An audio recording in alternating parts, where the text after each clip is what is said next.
here on TikTok, you should be able to find my link to my YouTube page. And I have all of the previous listings recorded, so everything's in order. So it'll help you catch up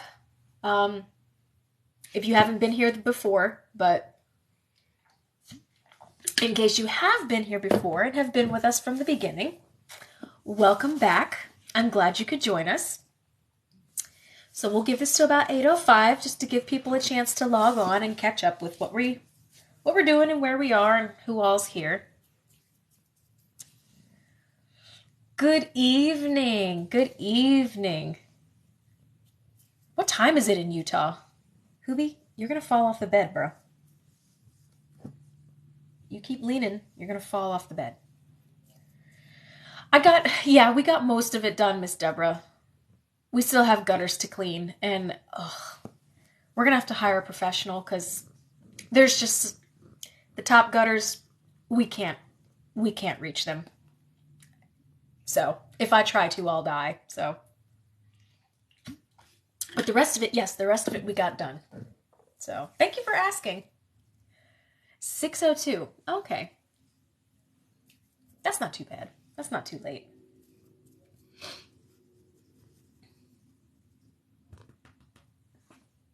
Take a seat, bro.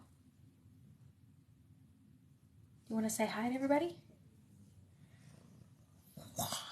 Hello. Hello, everybody. Juan could reach in a bucket. Juan could reach them in a bucket. But regardless, we need to get a gutter cleaning service anyway. And get some gutter guards. Ugh. So much crap in our gutters, it's not even funny. Right, bud? Thank you. Yes, this is Mr. Who. You say hi, bud? I know you look so pissy right now. You're such a good boy. He's a good boy.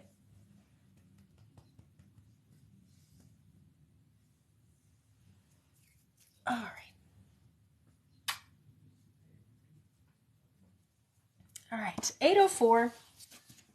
Okay.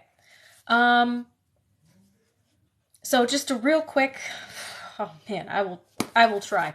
So we are following along the story of essentially the children of Mark Antony and Queen Cleopatra.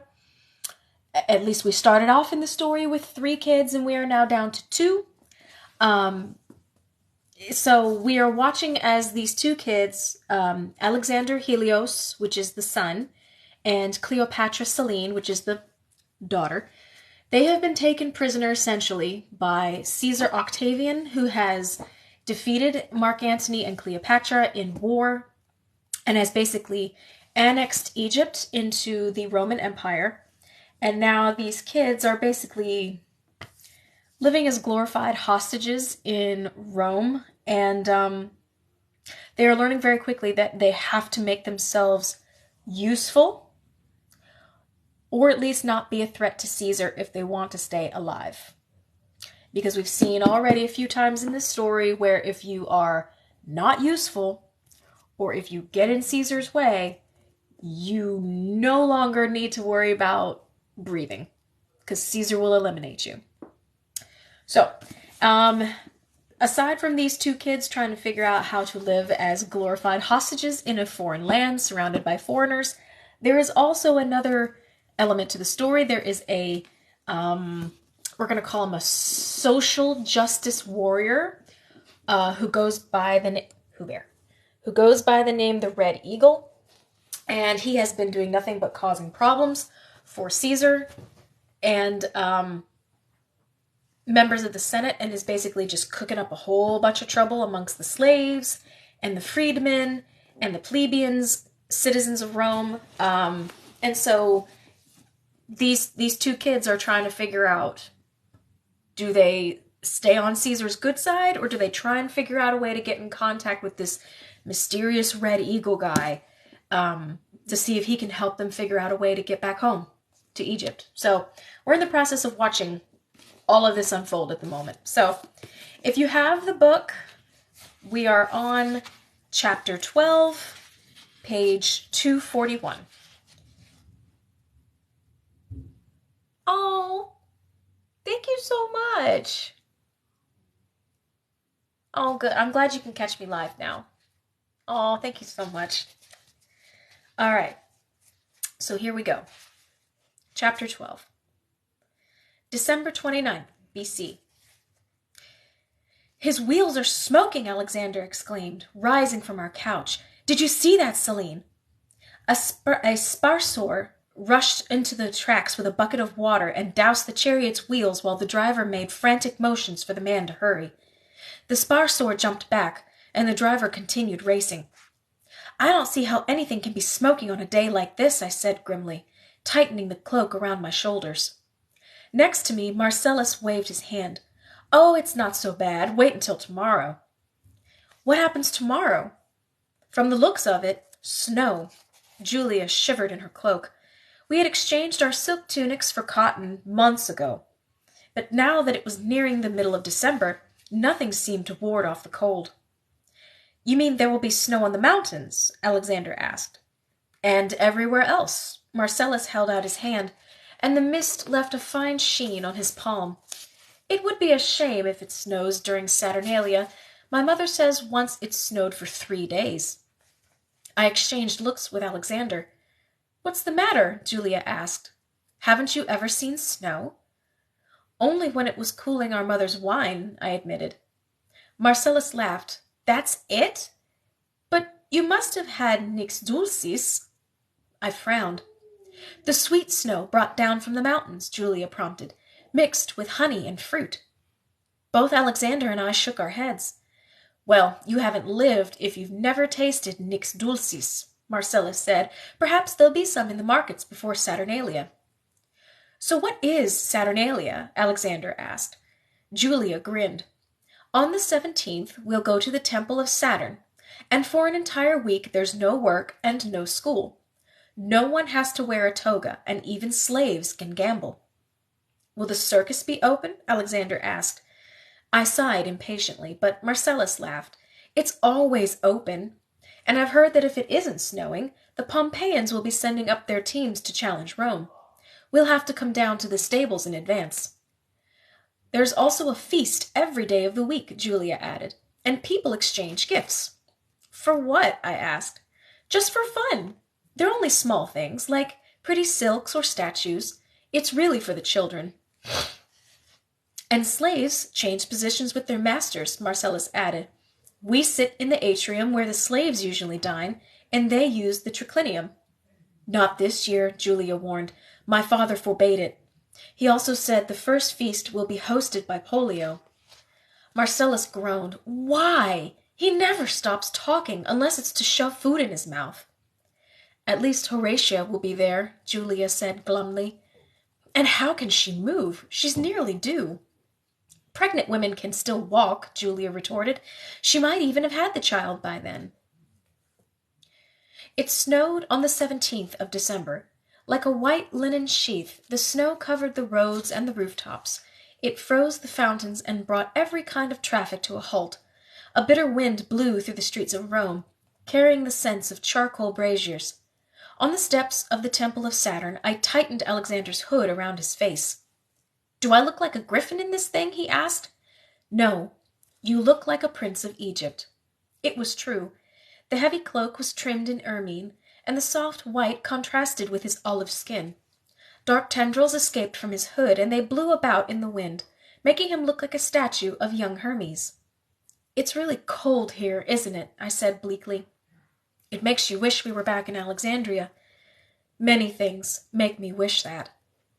As soon as Octavian's ritual in the temple was finished, horse-drawn carriages took us to Pollio's villa. The carriages were normally forbidden in Rome, but the streets were too slick to risk riding in litters. And because the skies were so dark, a dozen torch-bearers lit the way. I huddled in my cloak, too cold to speak, and when I stole a glance at Julia, her red cheeks and bright nose announced her misery. I don't remember ever feeling so happy to reach shelter as I did when we entered Pollio's villa. A rush of warm air engulfed us, and the smell of roasted meat filled the vestibulum. "Thank the gods," Octavian said. He seemed to be suffering the worst of all.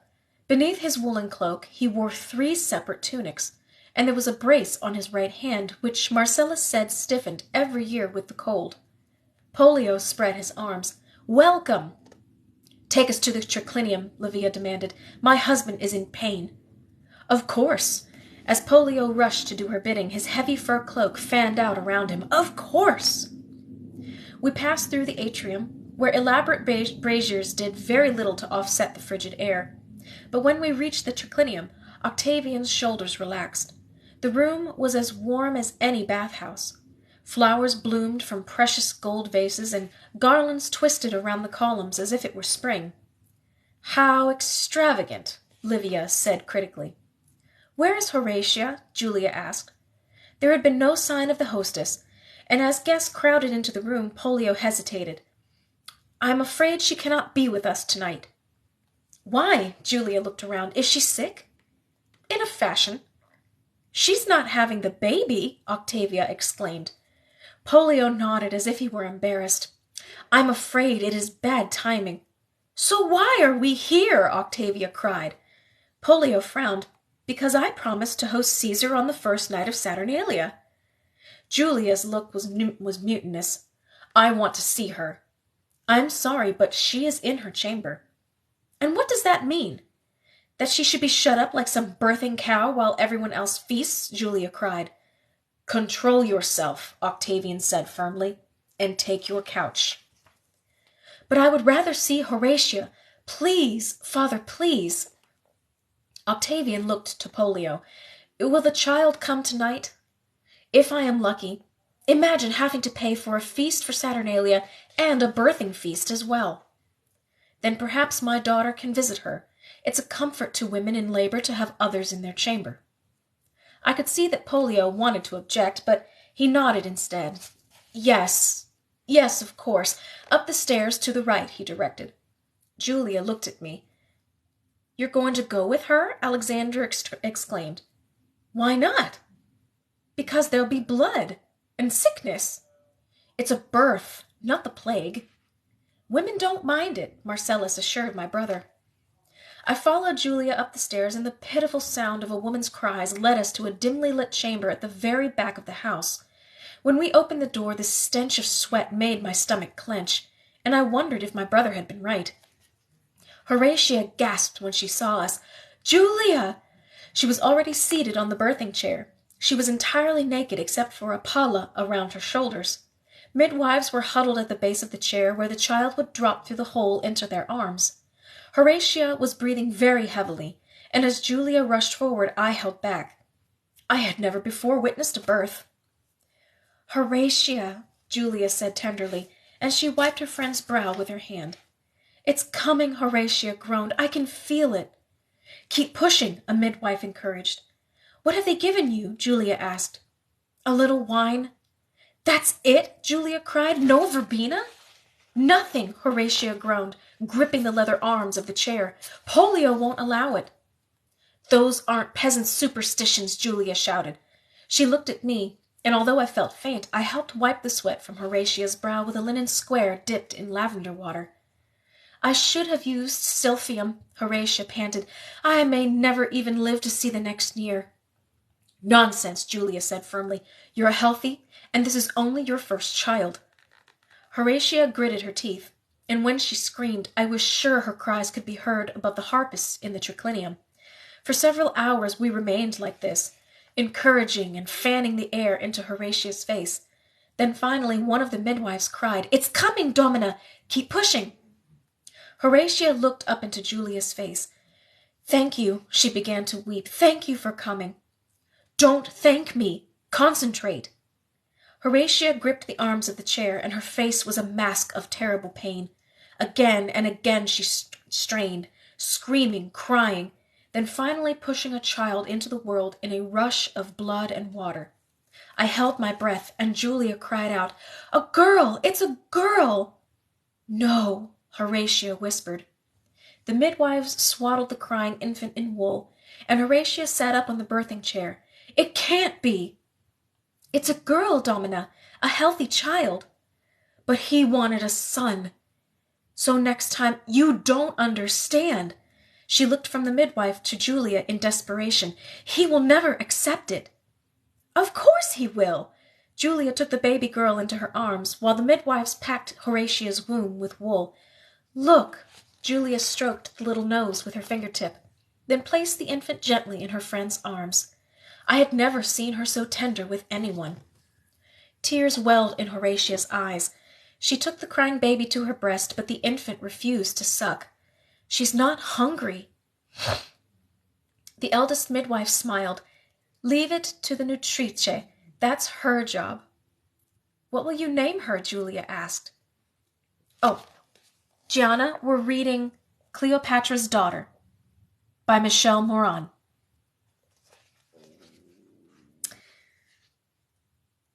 What will you name her? Julia asked. Horatia was silent, stroking her daughter's brow with 2 fingers. Then she said, Gaia, like the Greeks' mother goddess. She held Gaia for a little while as the music and feasting went on below us. You must wash, Domina. It isn't healthy to stay here with all this blood. Horatia passed her daughter to Julia, and then the midwives helped her into the bathing room. She's beautiful, isn't she? Julia said. Gaia had the thick hair of her mother, and her dark eyes were already open. Do you think that Polio will be terribly angry? I asked. Probably, Julia admitted, but she'll have a son next time. Do you want children? In 14 days I would be old enough to marry, and when my monthly blood came, to have children of my own. Yes, but not for many years. I would like them now, she confided. At 12? Horatia is only 13, and now she has a little girl of her own who will always love her, who will never abandon her.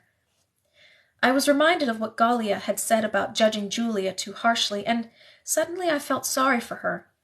She had a father who valued her only for what marriage she could make, and a mother she could only visit in secret. Although my parents were gone, I had always known I was loved, and my parents had only ever left me in death. When Horatia emerged from the bathing room, she walked gingerly. The midwives were careful in their movements, slowly helping her into an embroidered tunic and heavy new palla trimmed with fur.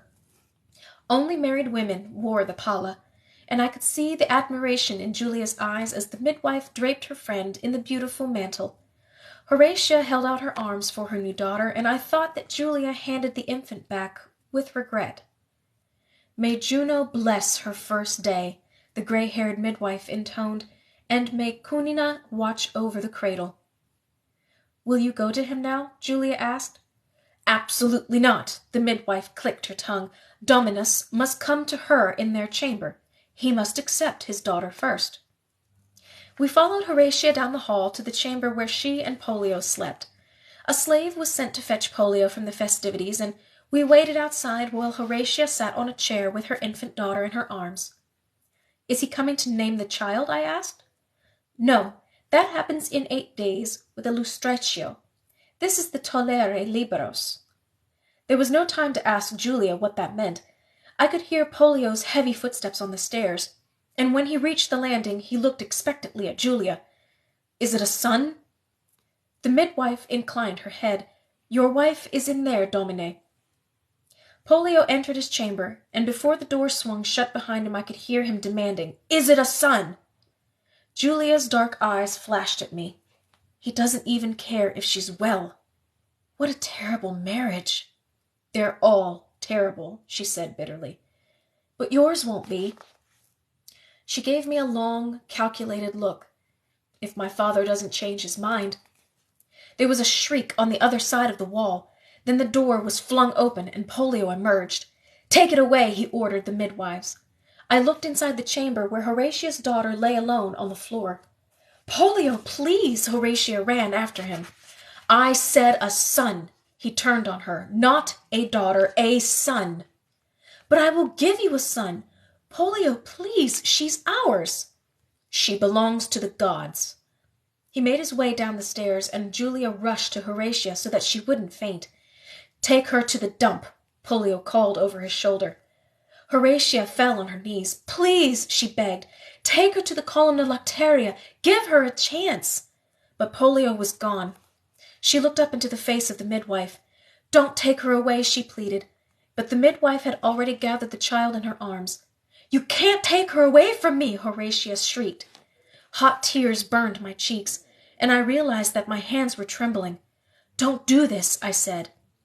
The midwife's look was firm. "It's Dominus who pays me. They are Dominus Pollio's orders that I follow. But don't take her to the dump. She's a child. She hasn't done anything wrong." The woman's smile was full of vengeance. Neither did those 200 slaves.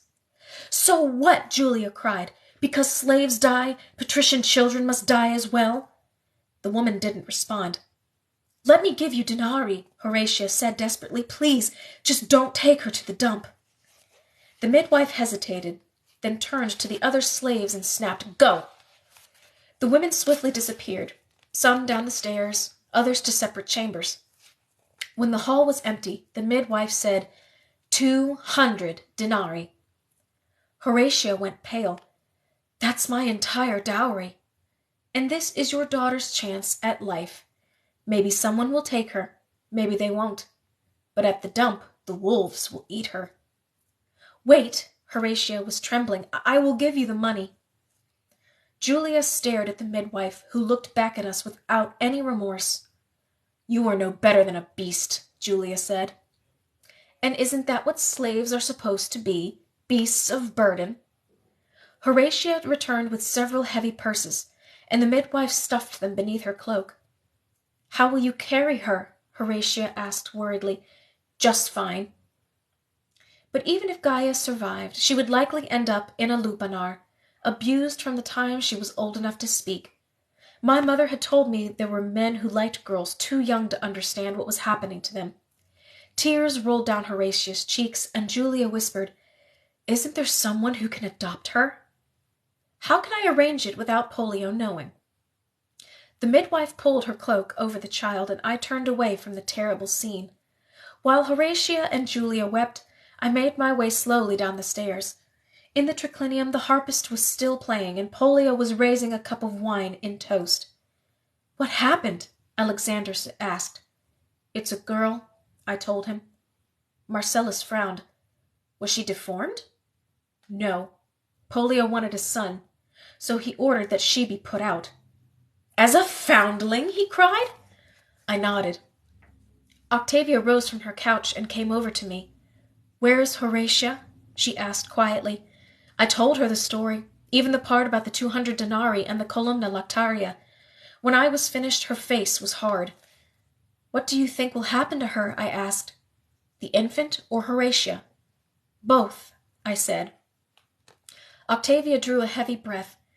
"If they survive, they will live the rest of their lives in terrible sadness." She walked back to the table where Octavian was reclining between his wife and Tarantilla, then whispered something into his ear. He glanced briefly at me, then rose from his couch. "What is this?" Pollio exclaimed. "The dessert has not yet come." Octavian's voice was clipped. "I hear that your wife has given birth," he said. "It would be rude of me to stay, when you belong with her." Pollio's fat mouth opened and closed like a fish's. "Marcellus," Octavian said sharply, "go and find Julia." Pollio looked around him. "But we cannot let Saturnalia be interrupted by women's matters." "The children of Rome matter to everyone," Octavian said coldly, "even foolish men like you." Several dozen guests remained in the triclinium, but everyone who had come with Octavian prepared to leave. "Congratulations," Agrippa said, not knowing what had happened in the upstairs rooms. Pollio's face took on the color of unbaked dough. He led us through the atrium to the carriages outside. "Are you certain?" he protested. "It's cold. Perhaps you would like to stay the night." Octavia turned and said quietly, "I'm sure your daughter would have liked to stay the night as well. When you shiver, remember how cold it is in the dump."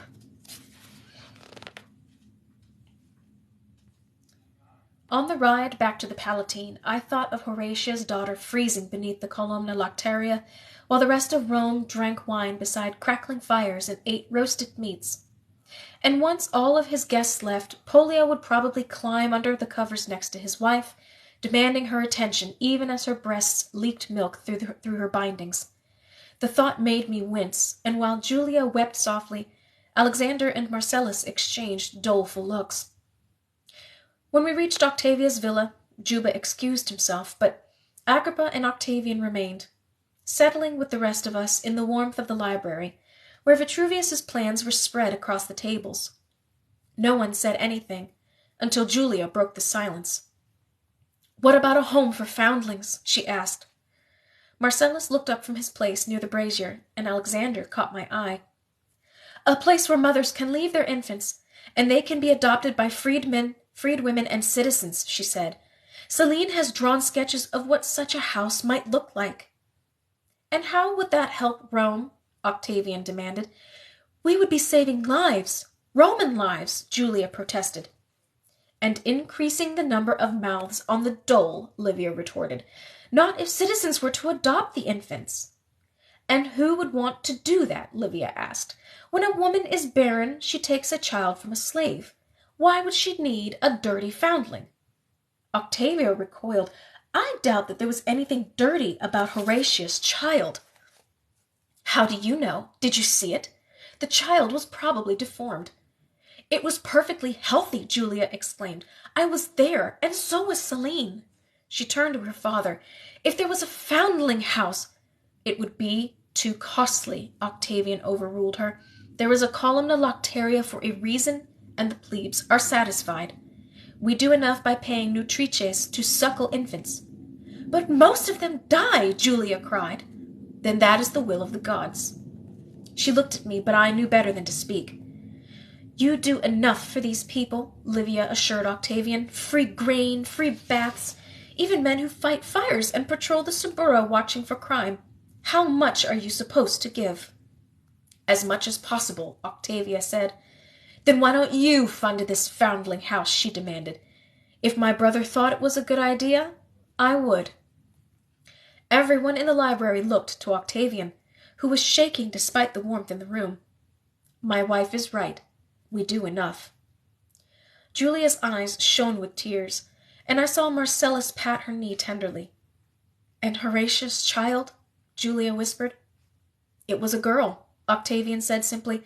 "The incident was an unlucky beginning to Saturnalia, but I plan to end this night with good news." I couldn't imagine what kind of news could dispel the unhappiness that had settled over the library, but when Octavian looked to Agrippa, his general announced, "I am getting married." Julia gasped, and I wondered if she feared that she might be the bride. "To whom?" she ventured. "My daughter, Claudia," Octavia said. "My sister?" Marcellus exclaimed. He looked at his mother. "How come I didn't know about this?" Octavia smiled primly. "Well, now you do." For the rest of Saturnalia, Julia kept a vigil for Horatia's daughter, going every day to the Columna Lactaria to search for her. For 7 days we battled the wind and rain, holding each other on the slick cobblestones, while Julia and the praetorians shone the light of their bronze lanterns on the empty streets. But on the 8th day, Gallia demanded to know what Julia would do if she found the infant. "I would bring her home." "What? To your father's villa?" Marcellus asked. "Be sensible, Julia. Someone has taken her." "But who?" she shouted, and her voice echoed across the icy courtyard. The marketplace was closed for the last day of Saturnalia, and anyone with good judgment was at home, hunched in front of a brazier, cooking lamb in the kitchens and drinking hot wine. "It might have been a well-meaning citizen," Alexander said. "But what if it was the owner of a lupanar?" "Well, there's no way of knowing which it is," Juba said. "No one's going to return her now." Julia stared at the column where thousands of women had left their infants over the years. The courtyard was silent. "The rain is about to come," Juba remarked. We followed him back to the waiting carriage, and inside Julia fretted over the night we had visited Pollio. "I should have taken Gaia from the midwife." "And what would you have done with her, Domina?" "Found her a home." With whom? Marcellus asked. Where? Julia looked at Juba. What do you think has happened to her? I knew why she was asking him. Of everyone in the carriage, he would give the answer that would come closest to the truth. A freedman found her and took her home. But how do you know? Because no patricians live near the markets or would ever want to be caught there at night. But what if what if it was a freedman with a lupanar? Don't you think it's more likely that men of that sort were indoors celebrating the first night of Saturnalia? He asked, not standing in an abandoned marketplace waiting for foundlings, when those can be had any other day of the week. This settled Julia's mind a little, but even when Alexander and I turned 12 on the first day of the new year, she was quiet during Octavia's celebration of our Dies Natalis. Tomorrow, Octavia offered her kindly, why don't you come and help me prepare for Claudia's wedding? Julia looked up from the crackling brazier, where cinnamon sticks burned among the charcoal to scent the triclinium. What about your slaves? Oh, they can do the tedious work, the cleaning, the cooking. But who will help me with the tunic and veil? There are only 2 weeks before my daughters come home from Pompeii and Claudia marries. So through the miserable month of January, while ice still covered the fountains and Octavian wrapped himself in furs, Julia helped Octavia prepare. On the way to and from the ludus, she told us about the jewels Claudia would be wearing, what her sandals would look like, and how her carriage would be decorated from her trip to Rome. But when I asked her why Octavia's eldest daughters were living so far away, she looked from me to Alexander and hesitated. You can tell them, Tiberius said on our way back from the ludus. It's not as though it's their fault. Julia nodded uncertainly. Octavia had to give them away in order to marry Antony. When Antony left her, Claudia and Marcella chose to remain with their aunt in Pompeii. I was quiet for a moment. After all of the unhappiness my mother and father had brought into her life, it was surprising that Octavia treated us with any kindness at all. My brother shook his head. I have no idea why your mother treats us so well. She loves children, Marcellus said simply. Wait until you meet my older sisters. We're all very similar. You mean they gamble? Tiberius asked. He means they're both blonde with blue eyes, Julia said, ignoring Tiberius's quip. They're his only full sisters. She turned to me and added brightly, You should help us with the planning. Oh, yes, Marcellus said. It's so much fun. Much better than watching the races, which is what we could be doing. Julia swatted him. Alexander enjoys it. Because he likes you girls. I can't stand all the talk of hairnets and paint. Come help us, she begged me. Vitruvius doesn't need you every day. He probably doesn't need me at all. Nonsense, my brother said as we walked. Across the courtyard, Gallia and Juba were waiting for us, bundled into their warmest winter cloaks. Just yesterday, Alexander boasted, he told her that when the weather turns, he'll be taking her with him on his inspections. A girl? Tiberius cried. What does that matter? Julia retorted. What business does a girl have with construction? Look at her. She can't even lift a brick. I can take measurements, I said sharply, and I can sketch a design for the flooring or the rooftop better than any of Vitruvius's old men. Tiberius laughed. So what is Vitruvius going to do? Introduce you as his apprentice?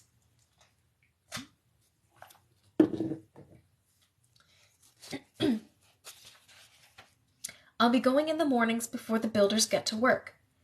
He smiled. So he is ashamed.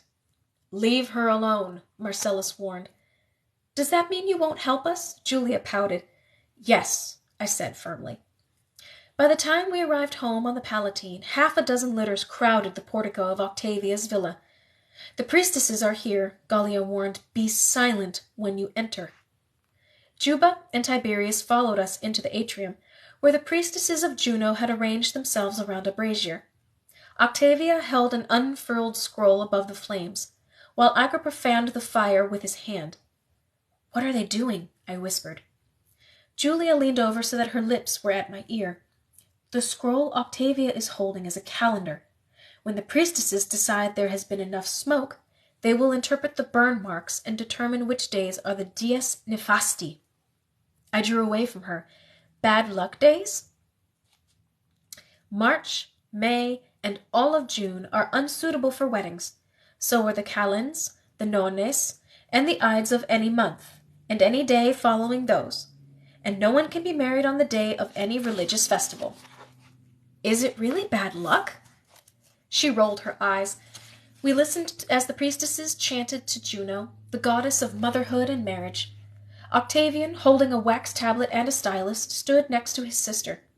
He was wearing a heavy fur cloak that was too big around his shoulders. I could see that he was bitterly cold, keeping away from the open roof where rain was falling into the icy pool. His face had turned as white as his cloak, and the only color to be seen was the gray of his eyes. That is enough, one of the priestesses said. Octavia immediately withdrew the calendar, and the priestess who had spoken held it up to the dim light from above. The other women stopped chanting, and the only sound was the patter of rain. Not February 2nd, she said. Octavian scribbled something with his stylus, and I noticed that the polished ivory brace on his right hand had now extended all the way up his arm. Is your father well? Alexander whispered to Julia. She nodded. He's like this every winter.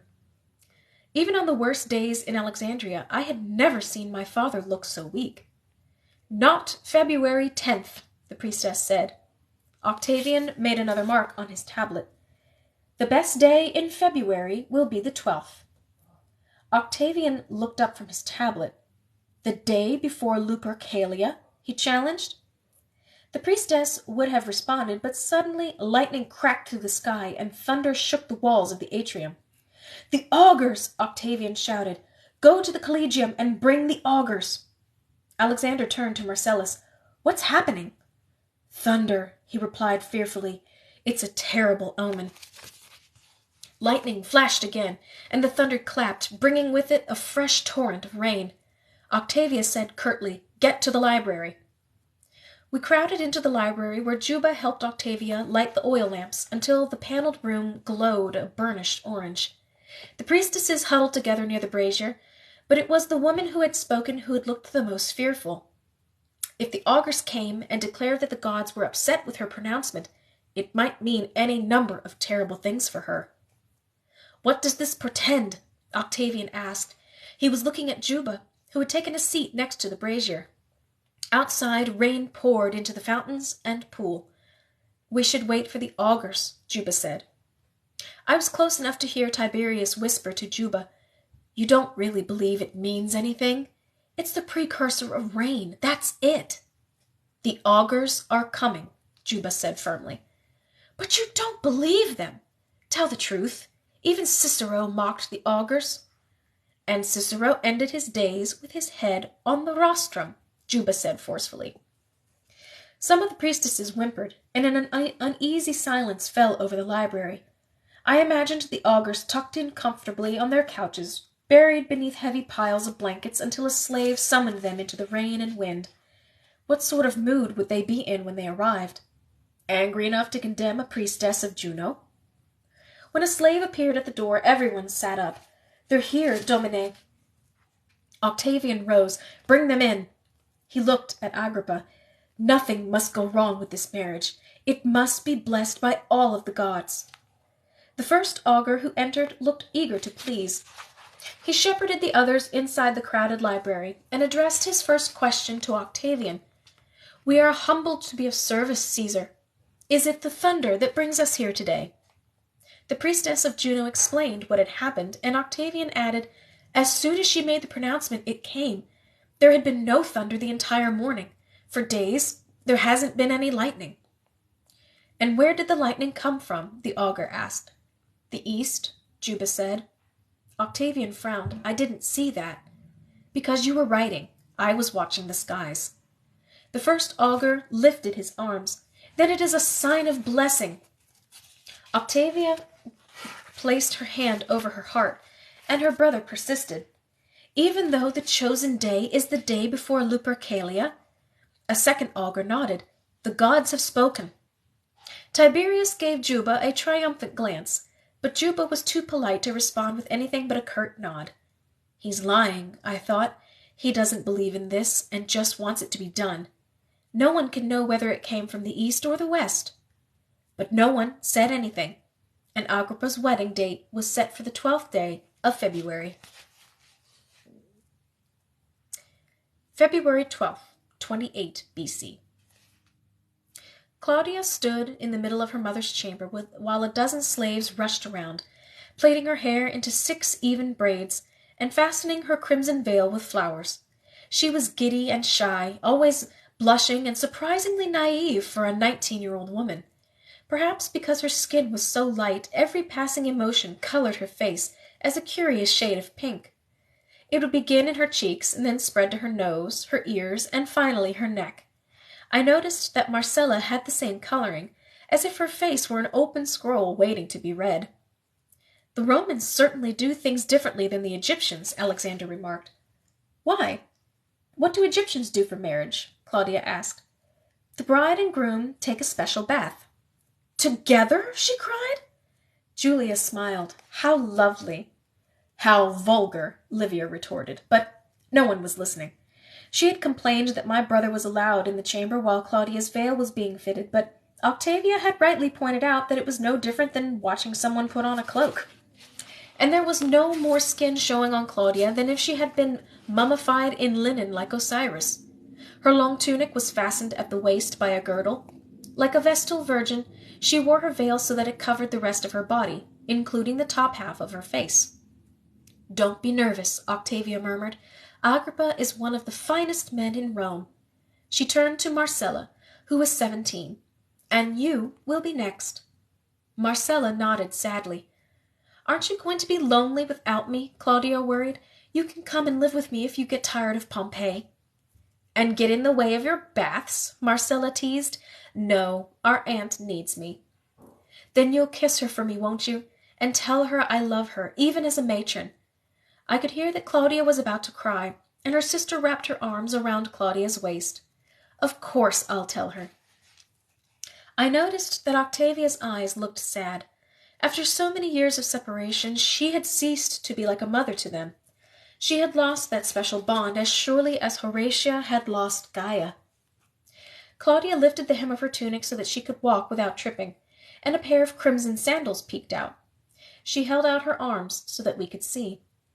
Beautiful, Alexander said. As beautiful as an Egyptian bride? Even prettier, he lied. We could hear the music and laughing from the atrium, where the pool was illuminated by floating lamps, and the dusk was held at bay by hundreds of candelabra. There was no special procession, as there was in Egypt. We simply walked with the bride to the granite altar that Octavia's slaves had carried in. A ewe had been slaughtered earlier, so that the augurs could again declare this a favorable day. Look at all the people, Claudia said anxiously. Patricians from all across Rome had come for the evening celebration, and Octavia said, This is an important marriage. If something were to happen to my brother, who do you think would take his place? Marcellus is still too young. She squeezed her daughter's hand, and Agrippa approached the altar with Octavian and Juba at his side.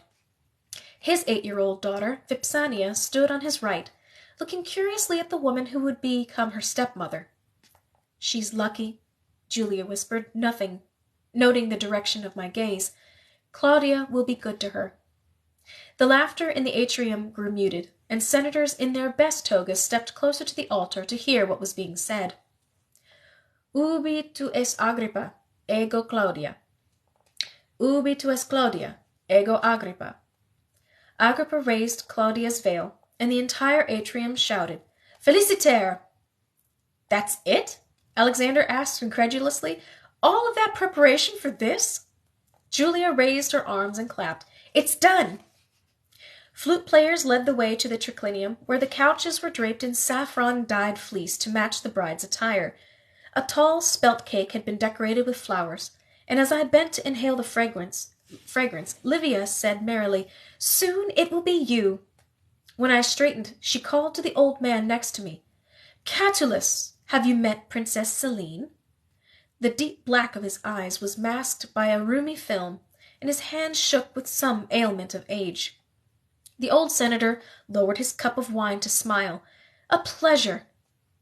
Such a pretty girl, isn't she? Her mother had 4 children, and probably could have had more. Catullus raised his brows. So tell me, Livia said, is it true that you are looking for a wife? I felt the color drain from my face, and I was too terrified to turn or leave the conversation. Yes, the old man nodded slowly. Well, perhaps you would like to spend some time with Selene. My heart was beating rapidly in my chest. Catullus frowned. Doing what? He asked. Oh, for now, just discussing a few things, Livia answered. And exactly what would he have to decide? I had never been so thankful to see Juba. My gratitude for your concern, Catullus said swiftly to Livia, but I believe I am wanted over there.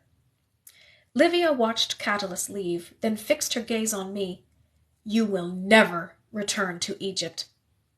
And how do you know she wants to return? Juba asked.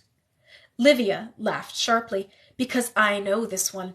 She would have tried to run away if she didn't think my husband might return her to Alexandria. Octavia appeared as silently as Juba had. Livia, she said sweetly, I hope you're not taking out your anger on Selene. It's not her fault my brother has disappeared with Tarantilla. Livia raised her chin. He'll never leave me. Tarantilla's nothing more than a theater whore. He left Scribonia, Octavia reminded her, because I had something to give him. What? Octavia asked. A patrician name? Do you think he needs that now? I remember a letter once, Livia said pensively. I believe it was from Mark Antony, calling your grandfather a freedman and a rope-maker from the town of 30. Do you really think that without my family the senators will sit quietly? Just sit, while the descendant of a rope-maker makes laws for them? I recalled my father calling Octavian Thurinus once, and now I understood. But Octavia only smiled. Yes, and when that time comes, she suggested, let's hope your friends outnumber your enemies. There was a loud cheer in the triclinium as the bride and groom took their first sips of wine from the same cup. I noticed that Juba had disappeared. Octavia held out her arm to me. Shall we? She led me to a table where Marcellus and Alexander were teasing Julia about how lavish her own wedding was going to be. But when Julia turned and smiled at me, I didn't have it in my heart to be merry. The celebration carried on almost until morning, when Octavian returned and announced that it was time for the groom to lead his bride to her new home.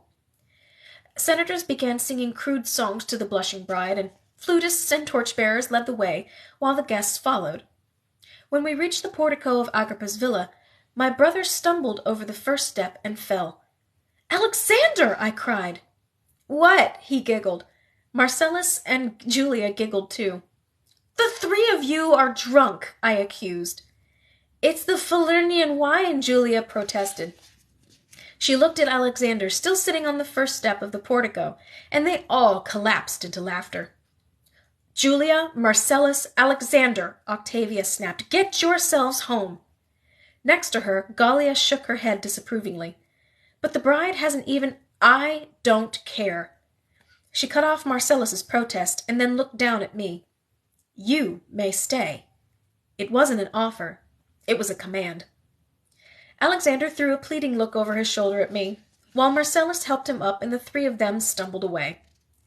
You are the only one with any sense, Octavia muttered. On the steps outside Agrippa's villa, Claudia was crowning the doorposts with wool, then anointing them with wolf's fat to bless her new home. When Agrippa carried her over the threshold, he was followed by dozens of drunken senators, eager to watch him lay Claudia on her bridal couch and take off her girdle. I would have gone as well, but Livia's voice cut through the merriment. What's the matter, Senator? A thin man in a toga had just emptied his stomach into an urn. He rose shakily to his feet, and Livia told him, You should get yourself home. And miss the untying of the girdle? He gave a leering laugh and made to go inside, but Livia stopped him with her hand. I will send a slave with you. Gallia, she instructed, take Senator Gaius back to his villa. I saw that the senator was about to protest until he caught sight of Gallia. Then his smile grew wider. Gallia hesitated. Are you sure you wouldn't rather have an escort of men, Domine? Not tonight, he said eagerly, and at the bottom of the hill isn't far, he promised. Gallia searched for Octavia, but she had followed Claudia into Agrippa's home. Without her, Gallia would never disobey Livia. Of course, Domine. Livia followed the pair of them with her eyes, and when the cheerful throng of senators and well-wishers re-emerged, she took Octavian's arm. A successful night, she said happily to him. Shall we retire? A cock crowed in the distance, and Octavian stifled a yawn. It's time. Guests were summoning their litters, and tired slaves who had taken too much wine staggered beneath the weight of their masters. I heard exclamations of horror as one litter-bearer or another fell down. Octavia turned to Juba. Is it too late to ask you about a statue? I doubt I will be getting much sleep, he replied. The disappearing celebrants were making enough noise to reach the ears of Persephone as they called to one another in the gloom and shouted for the slaves to be more careful. It's a gift I purchased for my daughter, Octavia said, but I'd like to know that it's authentic before she takes it. We walked together to Octavia's villa, and I wondered if I should mention what had happened with Livia. But before I could say anything, Octavia turned. Where is Gallia? Gone, I told her. She frowned. With Magister Varius? No. Livia sent her with a senator to take him home. Juba asked swiftly, Who? Which one? A man named Gaius. He exchanged looks with Octavia, who put her hand on her stomach. Dear gods, she whispered. When did he take her? When everyone went inside to see Claudia's bridal couch. I know where he lives, Juba said at once, below the south shoulder of the hill. I'll go. Wait, I know a shortcut, I told him. Where? Behind the Magna Mater. Octavia gasped. Through the woods? We used to use it on our way to the Ludus, before Juba started coming with us. Octavia looked at him. Do you know it? No one uses the woods, he replied. We did. Marcellus convinced Gallia to take us that way. I can show you, I promised. Gallia would never use it in the dark, but you'll get down faster. Octavia motioned swiftly. Go, both of you. Juba didn't protest. He grabbed a torch from a soldier and led me through the press of drunken men and litters to the temple of Magna Mater. So where is it? He demanded. I don't see a path. He handed me the torch, and I picked out the trail we had used every morning. I had never been in the woods at night, and I was thankful to have Juba behind me, despite his antagonism. Over here, I said, lighting the way. I remembered the night that Juba saved me. What if he attacks her on the road? With so many soldiers watching the Palatine? When we reached the bottom, he took the torch from me, and we raced together through a cluster of houses. His scarlet cloak billowed behind him, and the way the moonlight crowned his long hair made him seem more handsome than he was before. We stopped at a house being watched by a group of guards, and Juba approached the first man. Has a slave girl entered here? That is none of your business. Before the guard could blink, there was a dagger at his throat, and the other men withdrew. The torch extinguished itself in a puddle. Let me repeat my question, Juba said. I come from Caesar's sister Octavia, who would like to know if the Princess of Gaul, her favorite slave, was taken inside. The other guards slowly lowered their swords, and the man with the blade to his neck swallowed convulsively. Yes, she's inside, he whispered. Juba swept past him, and I kept several paces behind as he threw open the doors to Gaius's house and shouted, Gaius Tacitus! There was the sound of shuffling in a chamber off the atrium, and slaves hid behind columns as Juba approached. Gaius Tacitus! He shouted again, and this time Gaius appeared at the end of the atrium. His toga had been discarded, and he was dressed in his thinnest tunic. Juba, he smiled, and the little princess of Egypt, already budding into a woman. Where is she? Who? Juba crossed the room, and immediately Gaius backed away. You mean the Gallic whore? There was a moan from inside a chamber off the atrium. and Juba shoved Gaius's head against the wall. "Gallia!" Juba shouted. I rushed inside, where Gallia was curled up on the couch. Her pale skin was bare to the moonlight coming through the open shutters, and only her long hair covered her nakedness. "Gallia!" I cried, and she looked up at me with blackened eyes. "Celine." She had fought him and lost. "She's hurt!" I screamed, and rushed to give Gallia my cloak. There was no sign of the tunic she had worn to the wedding, or the handsome leather shoes that Octavia had given her. "Come," I told her, but Juba warned abruptly, "Stay inside." We listened to the sound of men scuffling, and when I tried to help Gallia to her feet, I saw that her ankle was swollen. "I'm sorry," I told her. "I'm so sorry." "It isn't your fault." "But I was there. I saw when Livia sent you." "And how were you to know what this man would do?" "Octavia knew. She sent Juba, and if I had told her sooner—" There was silence outside, and then Juba appeared. "Gallia," he said, taking her into his arms in a single sweep. She didn't cry out, despite her bruises. "Please take me to Magister Varius," she whispered. I followed them out of the chamber and saw Gaius bent double, clutching his stomach. Blood trickled from his mouth and his wounds. I wondered how many women he'd forced himself on, and then how Juba would explain the murder of a senator. Outside the house, the guards shifted uneasily. What happened?" one of them asked. "Go inside and find out," Juba told them darkly. He carried Gallia to a house in a small copse of trees, where smoke coiled from the opening above the atrium. When he reached the door, he didn't have to knock. Magister Varius opened it, and at once he saw what had happened. "Gallia!" Her lip began to tremble, and Magister Varius led the way through his atrium to a woman's chamber where the scent of lavender hung in the air. Juba placed her gently on a couch, and then followed me outside the room where Magister Varius took Gallia into his arms.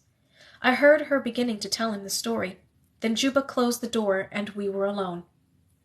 "She should have said no to Livia," I cried. "She's a slave. She doesn't have that privilege." "But what if this happens to her again?" "It probably will." I couldn't understand Juba's callousness. There was weeping on the other side of the door, along with exclamations of rage from Magister Varius, who had never raised his voice to us in the ludus. "So how will you explain the senator's death?" "I will say he challenged me. Only you were there to see it." His dismissiveness riled me. "Don't you care about what happened tonight?" "Of course I do, or I would never have risked my life to kill Gaius. But aside from freeing every slave in Rome and joining ranks with a traitor, what would you like me to do?" I thought of the denarii Alexander had won at the races, but rejected the sum as being too small. Then I touched my mother's necklace of pink sea pearls. The golden pendant alone could buy Gallia's freedom. The rest could support her for many years. I unclasped my mother's last gift to me, and then handed it to Juba. "What am I supposed to do with this?" "You deal in old statues and jewels," I told him. "I want you to trade it for me and buy Gallia's freedom. If Gallia was freed, she would never have to obey the commands of a citizen again." He raised a single brow. "And what makes you think that Octavia will accept it?" "The denarii from this necklace could feed half the mouths in the Suburra." "I doubt she needs denarii. Are you refusing?" He took the necklace and held it up to an olive oil lamp. "It's real," I told him. "I would expect no less from a princess of Egypt." "Was it the queen's?" I blinked away my tears. "Yes, but if Octavia accepts the payment, I don't want you to tell Gallia who it came from." "How charitable." "It isn't charity. I was the reason for what had happened to Gallia. She had defended me once when I had refused to wear Livia's beaded dress, and made an enemy of a woman who wished to see everyone else suffer. I owe this to her," I whispered. If it hadn't been the start of Lupercalia and the beginning of a week's holiday from the ludus, I would never have woken in time to meet with Vitruvius the next morning. When I opened my eyes, Alexander had already left the chamber, and the windows, which usually looked over a dark and richly wooded garden, were brightened by the winter's milky sun. I listened for a moment for sounds outside my chamber, wondering what time it was and where everyone had gone. Did they know about Gallia? Would Juba be punished for killing a senator? I dressed as quickly as I could and simply pushed back my hair with my diadem. When I looked in the mirror, only the golden bulla stared back at me. I had traded my mother's last gift for Gallia's freedom. In everything he did, Juba was swift. Surely by now some woman was placing my mother's pearls around her neck, admiring them in a large bronze mirror without ever knowing what they had meant. I closed my eyes to keep the tears from falling and wondered whether Octavia had accepted the denarii. I opened my door and listened for Marcellus, but the halls that were normally filled with his laughter were silent. When I peered into the library, I saw Octavia and Vitruvius sitting together. As soon as Vitruvius saw me, he rose. "Octavia would like to speak with you," he said quietly. I searched his eyes for some indication, but his face was a mask. When he shut the door behind us, I looked at Octavia. She motioned for me to sit, then she folded her hands and heaved a heavy sigh. "A terrible thing happened last night." "Yes, very terrible," I said quietly. "But you may have helped save Gallia from death." "I did nothing. It was Juba," I said, just as it had been Juba who had saved Octavian from assassination. She studied me with her soft eyes, "And it was Juba who came this morning with enough denarii to manumit Gallia." I lowered my gaze to my lap. "So I freed her." I looked up swiftly. "I am ashamed to say that for all my charity, I was not as generous as you were to Gallia. It was my fault she went with Gaius. I should have stopped her." "And defy Livia's command?" Octavia laughed mirthlessly. "There's nothing you could have done. We could have found her sooner." "You found her before Gaius strangled her, Selene, and if he had succeeded, there would be no one in Rome to tell the tale. Do you think his guards would have given him away? His slaves?" "Where is she?" I whispered. "She will live with Magister Varius now." "And you aren't angry?" Octavia didn't say anything. She clasped her hands, then unclasped them. "I am sad that I had to tell Gallia she was free when it wasn't my generosity that freed her. And I am sad that I will be losing my closest friend. I have been selfish in wanting to keep her a slave. Perhaps I have been selfish in many things." "No, you are the spirit of Empanda," I said earnestly, thinking of the goddess of charity. "And even Empanda must have coveted something." "At the expense of a life?" She stood, and I wasn't sure whose life she meant. That of Gaius, who had died by Juba's sword, or Gallia, whose life had been given to slavery. "It is possible that Gallia will return," she said, "but not before she has recovered." I rose from Vitruvius's chair and followed her across the room. At the door she paused. "However, if there are other slaves you wish to free, Selene, I would save your denarii. Gallia may be a friend to me," she warned, "but I am no red eagle." I missed the festival of Lupercalia, while Alexander and Marcellus sacrificed a goat in Romulus's cave, and watched while young men were putting on the skins of the sacrifice, running down the Palatine, and whipping anyone in their path with strips of goatskin. I sat alone in my chamber and sketched. From my room, I could hear the shrieks of the women. They were the ones who stood in the path of the whip to ensure fertility over the coming year, and when there was no more screaming, I heard Marcellus's voice and assumed that everyone had returned. Alexander was the first to enter the chamber, and when I saw his face, I jumped from my couch. "What happened?" I cried. He laughed. "It's not mine. It's goat's blood." "What for?" "The Lupercalia. And if you hadn't been sleeping, you could have come. But I felt too sorry to wake you." "Sorry for me, or sorry for Gallia?" I demanded. And immediately he sobered. "You think you're going to be king of Egypt some day, acting like this? After you saw what endless feasting and drinking did to our father?" "It isn't endless," he said quietly. "It's just one morning." "Which happens to come after a night of bloodshed." "I heard what you did," Marcellus whispered. "My mother said you bought Gallia's freedom." Behind him, Julia and Alexander both exclaimed, "You freed a slave?" "And Octavia let her go?" my brother pressed. "It appears that way." "Do you think Gallia will return?" Marcellus asked. "Your mother said it was possible. If I were Gallia, I would leave Rome altogether." "Livia was happy this morning, but when she hears what you've done, she'll be beside herself," Julia said fearfully. "Then no one will tell her," Marcellus replied firmly. "Gallia doesn't know who it was, and Livia won't either." But my brother scowled at me. "You never cared about the slaves in Alexandria." "And in Alexandria we had a kingdom. Here, what's the difference between us and Gallia?" "Citizenship," Julia said. "No," my brother said. "A roll of the dice. We could just as easily have been made slaves." "The children of a queen?" Julia exclaimed. "Wasn't Gallia the child of a queen?" my brother asked. She made a face. "The Gauls are barbarians." "And what if tomorrow your father decides that Egyptians are barbarians?" I asked. Marcellus and Julia were silent. "Please promise you won't say anything," I begged. But even though Julia nodded, I wondered whether she would keep such a secret. That evening, as we walked to Octavian's villa, Marcellus waited until my brother was ahead of us to whisper, "You have a very kind heart, Celine." I was glad there was only a sliver of moon. That way he couldn't see the rush of blood to my cheeks. I had always hoped to set Gallia free when I became Caesar. I wasn't sure how my mother would take it. "You've done what I was afraid to do." "It was nothing." "I don't think so," he said tenderly.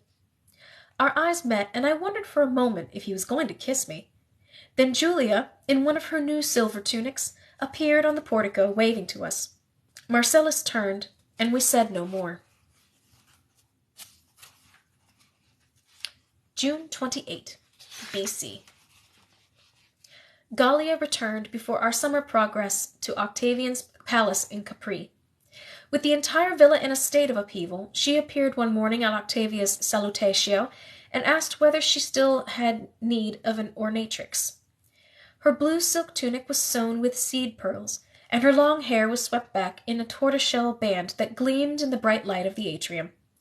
The bruises Gaius had left her with were long gone, and in their place shone healthy, pampered skin. As soon as Octavia saw her, she began to weep, tears of joy and probably relief. She celebrated Gallia's return that evening with roasted peacock from Samos and rare oysters from Tarentum. "Does that mean you'll be coming with us to Capri?" Marcellus asked. We were sitting together in the triclinium, where Gallia had never been allowed to eat with us before. Gallia fanned herself with her hand. "You think I want to stay behind in this terrible heat?" she teased. Freedom suited Gallia. From the gilded ornaments in her hair to the expensive silk stola embroidered with gold. No one mentioned what had happened with Gaius, and Juba had not been punished for the killing. But when Gallia and I were alone together on the morning of our departure, I asked her quietly, "Have you been well?" She seated herself on my traveling chest, considering my question. "I have healed," she said, "and, of course, it is good to be free. There is no one who can give me orders now," she said firmly. "Only Caesar." "And does Octavia pay you?" She smiled. "More than Magister Verus makes at the ludus, and I no longer have to sneak away at night to see him. We are married." I was shocked. "Since when?" "Since the week Octavia gave me my freedom." But she put a finger to her lips. "It would not go well for his teaching if Livia discovered this. Caesar respects him, but Livia—" Her blue eyes narrowed into slits. "She does not approve of freedwomen marrying citizens. I will try to keep it from her as long as possible." "And will Magister Varius come to Capri?" "Of course. Who would spend the summer here if he could escape it?" We left the crushing heat of Rome on the 1st of July, and it occurred to me that only a year ago Ptolemy had been alive. I thought of his dimpled smile, and the way his cheeks used to look like little apples when he laughed. But thinking about him only brought me pain, and I tried not to remember. Instead, I focused on the journey. It would be a long ride to the shore of Naples. We were setting out at night so that a formal send-off wouldn't be necessary. This way Octavian could leave without drawing attention to the fact that while the plebeians were suffering in the searing heat, the wealthy were escaping to their cool villas by the sea. Agrippa and Juba rode on horses ahead of the Praetorian Guard, and the sleeping carriages that followed behind them bumped along the cobblestones. We were the only people using the actual road. Few horses were shod, and to save the unshod horses' hooves, most carriages traveled on the grassy shoulder of the Appian Way. Alexander and I shared a carriage with Marcellus and Julia. I watched with rising envy whenever Marcellus's leg brushed against hers, or he arranged a pillow behind her back. They played games with their eyes when they thought that no one was looking, and Julia smiled more than she ever did in Rome. "Wait until you see Capri," Marcellus said as we left the stagnant air of the city. "Is it like the Palatine?" Alexander asked carefully. The last time Marcellus had been excited about a journey, we had arrived in Rome, where smoke belched from the cooking hearths and the temples were covered in graffiti. Now I no longer noticed the crude drawings scrawled across the steps of the Senate. "There is no comparison," Julia said. "On the Palatine, my father pretends to be the humble servant of Rome. In Capri, we actually live like the ruling family."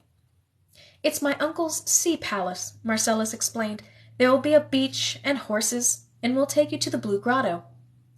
"Are the buildings beautiful?" I asked eagerly. "You'll be sketching all day," Marcellus promised. "Why do you think Vitruvius is coming?" "Possibly for your mother." Marcellus laughed, "and for the beauty, too." It was 3 days by carriage, but at 12 years old we thought the journey endless. We made up games to pass the time, but mostly we looked out the windows and watched the sleepy towns and roadside shrines go by. Several inns advertised bread, wine, and a girl for the night, all for 1 denarius, but we never stopped in any of those places. I tried to read some of the scrolls that I had packed. I chose the History of Naples and the guide-book to Troy. But reading made me sick, and even the fresh sea air couldn't quell my nausea. When we finally arrived on the shore of Naples and stepped onto the ships that would take us to Capri, it was my turn to feel strong while the others held their stomachs and moaned. Alexander and I raised our faces to the crisp morning wind and closed our eyes. "It feels like home, doesn't it?" he said. I sighed. Yes. The high calcareous cliffs, say that 3 times fast, with their lush vegetation plummeted into the sea, creating grottos and bays where children were swimming or fishing along the rocks. Someday, when we return to Egypt, my brother promised, we'll commission a new Thalamagos and sail like this up and down the coast of Alexandria. I'll never get enough of the water. Vitruvius came up behind us. "There it is," he said, and I heard the love in his voice. Perched on a promontory so high above the sea that even the spray couldn't reach its gardens, the sea palace looked like an eagle carved from stone. Marcellus was right. It had nothing in common with Octavian's squat villa on the Palatine. "I don't understand. Why doesn't he rule Rome from here?" "Because alienating the Senate didn't work very well for Julius Caesar," Vitruvius replied. "I don't think he wishes to repeat that history." It was a shame. Slaves with bronze and ebony litters carried us to the palace, where terraced gardens looked out over the water, and the portico commanded a stunning view of sunlit vineyards and golden fields. I was the first from my litter, then Vitruvius. "It renews your faith in architecture, doesn't it?" he remarked. He ran his hand lovingly over Caryatid, pausing to rest on the figure's marble cheek. "You built this, didn't you?" I realized. He grinned. "My first commission. And I know that school is done for the summer, but if you wish, I will continue to tutor you here. There'll be no measurements to take or mosaic floorings to plan, but the inspiration, yes!" I said it once. He laughed. "Then we can begin with a tour." Octavian stepped from his litter, announcing that dinner would be at sunset in the summer triclinium, and in the remaining time we could explore. Marcellus and Alexander wanted to go to the stables, and immediately Julia moved to go with them. Marcellus looked over his shoulder at me. "Aren't you coming?" I glanced at Vitruvius. "To the stables?" I hesitated, watching Julia take Marcellus's arm. "No, I'm going with Vitruvius." "Then we'll see you later," Marcellus said easily. The pretty trio turned away. My handsome brother, Julia, and Marcellus. Vitruvius saw my face and promised, "There's an entire summer to spend with them." "And who wants to listen to Julia's chattering anyway?" Tiberius demanded. I hadn't seen him emerge from his litter, and I wondered whether he'd been hiding until his mother had gone inside. He looked to Vitruvius. "May I come on your tour?" "I didn't know you were interested in architecture." Tiberius shrugged sheepishly. "If Celine's interested, I might be too." We followed Vitruvius into the palace, where the entrance tesserae of colored limestone spilled out the Latin greeting Ave at our feet. The halls were frescoed with scenes from the Odyssey, mainly images of sailors and ships. Once we reached the atrium, Vitruvius stopped, letting me stand long enough to take it all in. Long white curtains fluttered in the breeze, brushing against blue mosaic floors. Everything had been painted in shades of the sea: cerulean blue, deep midnight, turquoise. "It's nothing like Rome," I said wonderingly. The walls were ornamented with painted apses and niches. "And look at the marble edges on the pillars!" "And the painted ceilings," Vitruvius added. "How were all of these made?" Tiberius asked. "The frescoes? Celine can tell you." "By applying 3 coats of mortar and 3 coats of lime mixed with powdered marble. Then the artist painted on the wall while the mixture was still damp." "You've learned a lot about this," Tiberius remarked. "She's a good student." He nodded thoughtfully. "I'm not surprised. She's my only real competition at school." Although he was unbearably arrogant, I couldn't help but feel flattered. "You should show her the library," he said to Vitruvius. "That's where we're going." It was magnificent. Heavy wooden shelves from ceiling to floor were crammed with scrolls. Seabirds had been carved into the wood of the ceiling, and beautiful urns filled the niches. Vitruvius explained how the shelves had been built, then took us through the triclinium and the guest chambers, pointing out small features like fluted columns and barrel-vaulted spaces painted in sea green and gold. Every room we entered was richly furnished. There were marble-topped tables and couches faced with bronze. Even the chairs were inlaid with precious ivory. When we reached my chamber at the top of the stairs, I saw that I would still be sharing with Alexander. But the room was so large that it was impossible to see all of its corners from the doorway. Straw hats and feathered fans had been laid on our tables, and thick leather sandals for walking along the rocks had been left out for us as well. I stepped onto our balcony and overlooking the sea. "Is it as beautiful as Alexandria?" Tiberius asked earnestly from behind. I didn't lie. "Yes." I turned to Vitruvius. "How long did all of this take?" "My entire youth." "And the most difficult part?" He indicated the immaculate gardens with their shady bowers and small marble temples. "Can we see them?" I asked eagerly. He led us down the stairs through a pair of doors that opened onto a portico. There were gardens in every direction. Some colonnaded, others terraced to the sea. Vines trailed from painted bowers, and as we walked beneath them, he explained the difficulty.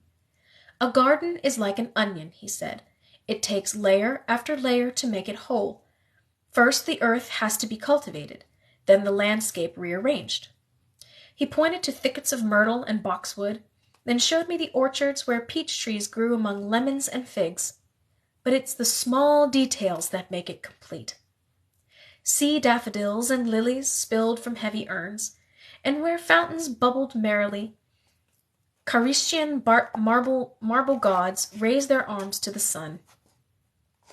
As we reached the bottom of the garden, Vitruvius pointed to the heated bathing pool from which swimmers could look out over the sea. Even in Alexandria we had never had such pools. And there were many more things he showed me that afternoon that rivaled Egypt for beauty. When we returned to the triclinium in time for the evening's meal, I saw that Alexander had put on a new tunic, while I was still in my traveling clothes. "So what did you do all day?" he asked. "Looked at architecture with Vitruvius and Tiberius." Julia popped open an oyster. "That's it?" "There's a great deal more to the palace than you know," Tiberius retorted. Marcellus raised his brows. "Such as?" "The slaves' chambers," I said. "And have you seen the baths that they use?" Julia laughed. "Who would want to do that?" "You might," I said sternly. "They are some of the most beautifully frescoed pools I've ever seen, and their rose water is better than what you use in Rome." Julia wrinkled her nose. "Really? Why are the slaves living so well?" "Because we only come here once a year," Marcellus guessed. "The rest of the time they're doing as they please. Your father doesn't call this the land of do-nothings without a reason." He smiled at me. "I'd like to see their baths." "I'm sure Vitruvius can take you." "Or you can." Everyone at the table paused. My brother darted a look of warning at me. Then Julia said lightly, "You can take all of us, tomorrow afternoon." Marcellus shook his head. "I heard your father say we'll be visiting Pollio." Julia lowered the oyster in her hand. "What?" "Pollio is always lending money to the treasury," he explained. "And you know he comes to the sea every year. So my father's planning on spending the day with a murderer for a handful of denarii?" Julia cried. Marcellus put his finger to his lips, but Octavian was busy talking about antiquities with Juba. "At least you'll get to see Horatia," he offered. "And then what?" she hissed. "Ask if she's enjoying the sea?" She pushed away her plate of food and stood. "I'm not in the mood for this anymore." She left the triclinium, and Marcellus was caught between going after her and remaining with us. "Oh, just let her be," Alexander suggested. "My sister can talk to her." "Why me?" I exclaimed. "Because you're a girl and understand these moods." Since I had experienced my moon blood several months before, Alexander had suffered a few of my irrational tantrums. "Yes," Marcellus pleaded, "better you than us." "And you wouldn't rather go?" I asked temptingly. Marcellus shook his head. "She's vile when she's angry." I suppressed a smile and stood. So long as we weren't sitting at Octavian's table, no one cared when we left the triclinium. I found Julia on the balcony of her chamber, illuminated by torchlight and watching the waves. "Marcellus?" she asked eagerly, and her shoulders sagged a little when she saw that it was me. "Celine." Her pale tunic fluttered in the breeze, and I realized that her cheeks were wet. "I'm sure your father isn't doing this to hurt you," I said. "No," she spun around. "Livia is." "You think my father can't borrow gold from 1,000 other men?" "Why Pollio?" she demanded. "Why tomorrow, just as we're free from the ludus and beginning to enjoy ourselves?" She stalked from the balcony, and I followed her into her chamber. Her eyes were brimming with tears. "I won't go." "Don't give Livia the satisfaction," I told her. "She wants to see you alone and upset while all the rest of us are out together. And if you don't go tomorrow, she'll know she's found a way of excluding you. She'll only do it again." Julia sat on her couch. "You saw what she did to Gallia," she said, "without lifting a finger. If I go, she'll only find another way to hurt me." "Then tell your father." I seated myself on one of her chairs. "Do you think he would listen?" She laughed scornfully. "I'm like one of his Centium wines being aged to perfection, and when the time is right, he'll sell me off to Marcellus." "But I thought you wanted to marry him." "Of course I do, but my father doesn't care about that.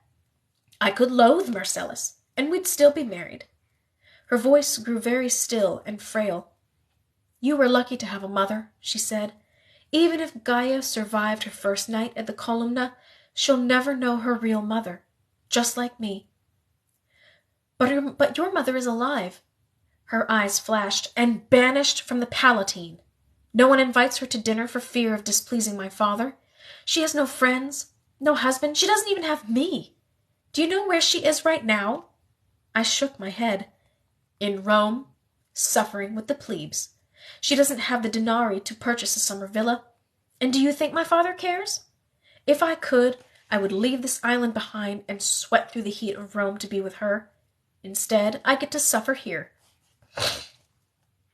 When she bent her head, I realized she was crying, I moved from my chair and put my arm around her shoulders. There was nothing to say, no way of changing Rome or her father. I simply listened to her cry, and I was thankful that I had come instead of Marcellus.